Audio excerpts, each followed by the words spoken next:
हिमालय की बर्फीली चोटियों के पास एक घना, रहस्यमय जंगल था। इस जंगल के बीचों बीच एक आश्रम था, जहां सिद्ध साधु महादेवानंद तपस्या किया करते थे। उनकी लंबी जटाएं उनके कंधों पर लहराती थीं। उनकी स्थिर मुद्रा मृगछाला पर बैठी हुई थी और उनकी गहरी आंखों में अनंत शांति का वास था। साधु के तप और ज्ञान की महिमा दूर दूर तक फैली हुई थी।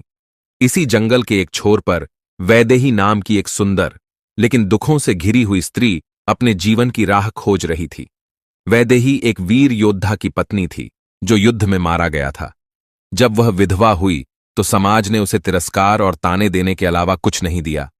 उसके मायके वालों ने भी उसे बोझ समझकर दरवाजे से निकाल दिया।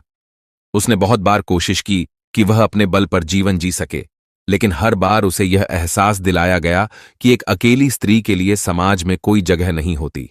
एक दिन वह थककर जंगल में चली आई। वह नहीं जानती थी कि उसका गंतव्य क्या है, लेकिन उसके भीतर एक अजीब सी शांति की तलाश थी। कई दिनों तक वह भटकती रही, भूख प्यास से बेहाल। अंततः एक दिन वह चलते चलते महादेवानंद के आश्रम तक पहुंच गई।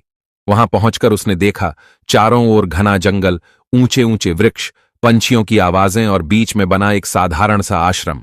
वहां कुछ शिष्यों का निवास भी था जो ध्यान और योग का अभ्यास कर रहे थे। जैसे ही उसने महादेवानंद को देखा, उसकी आंखों में आंसू छलक पड़े। महादेवानंद ने उसकी ओर देखा। उनकी दृष्टि में करुणा थी, लेकिन उनके चेहरे पर कोई भाव नहीं आया। वैदेही उनके चरणों में गिर पड़ी और बोली, क्या स्त्री का जीवन अकेले दुख में ही बीतेगा? क्या प्रेम और साथ पाने का अधिकार केवल पुरुषों का है? महादेवानंद ने गहरी सांस ली और मुस्कुराए। प्रेम कोई अपराध नहीं, यह आत्मा का सुख है, लेकिन प्रेम में वासना नहीं, समर्पण होना चाहिए। वैदेही को पहली बार किसी ने प्रेम को इस दृष्टि से समझाया था। वह आश्रम में रुक गई।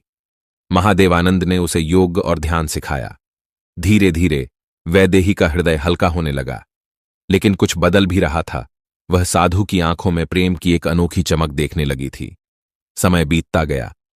वैदेही ने महसूस किया कि वह महादेवानंद के प्रति आकर्षित हो रही थी, लेकिन यह आकर्षण केवल शरीर का नहीं था, बल्कि आत्मा का था। जब वह साधु को ध्यानमग्न देखती तो उसे ऐसा लगता मानो वह किसी अलग ही लोक में हो। एक दिन जब जंगल में घनघोर वर्षा हो रही थी, वैदेही उनके पास आई और पूछा, अगर प्रेम पवित्र है तो क्या एक साधु भी प्रेम कर सकता है? महादेवानंद ने उसकी आंखों में देखा और कहा, यदि प्रेम आत्मा का मेल है तो वह किसी भी बंधन से परे होता है, लेकिन अगर यह केवल शरीर का आकर्षण है तो यह मोह है, और मोह दुख लाता है। वैदेही ने उनके चरणों में गिरकर कहा, मेरा प्रेम पवित्र है, मैं आपकी संगिनी बनना चाहती हूं। महादेवानंद ने उसकी आंखों में झांका। उनके भीतर भी एक हलचल थी। वह वर्षों से अपने हृदय को एक पत्थर बना चुके थे, लेकिन वैदेही ने उसमें प्राण दिए थे। कुछ देर बाद महादेवानंद ने गंभीर स्वर में कहा, अगर यह प्रेम है तो इसे परीक्षा देनी होगी। हम 7 दिन तक मौन रहेंगे, कोई शब्द नहीं, कोई स्पर्श नहीं। अगर 7 दिन बाद भी तुम्हारा प्रेम बना रहा तो मैं इसे स्वीकार करूंगा। वैदेही सहमत हो गई। पहला दिन बीता। दोनों ने एक दूसरे को देखा, लेकिन कोई शब्द नहीं कहा। वैदेही का मन बेचैन था, लेकिन उसने धैर्य रखा। दूसरे दिन जब वह साधु के पास बैठी तो उसने उनकी आंखों में झांक कर देखा। वहां प्रेम था, लेकिन एक शांति के साथ। तीसरे दिन वह फूलों की माला लेकर आई और उनके पास रख दी। महादेवानंद ने बस मुस्कुरा दिया, लेकिन कुछ कहा नहीं। चौथे दिन वह गंगा तट पर बैठकर ध्यान कर रही थी, जब अचानक एक सांप उसके पास आ गया। वह डर गई, लेकिन महादेवानंद ने दूर से ही उसे शांत रहने का संकेत दिया। सांप चला गया। 5वें दिन वैदेही को अनुभव हुआ कि प्रेम केवल साथ होने का नाम नहीं है, बल्कि आत्मा का मिलन है।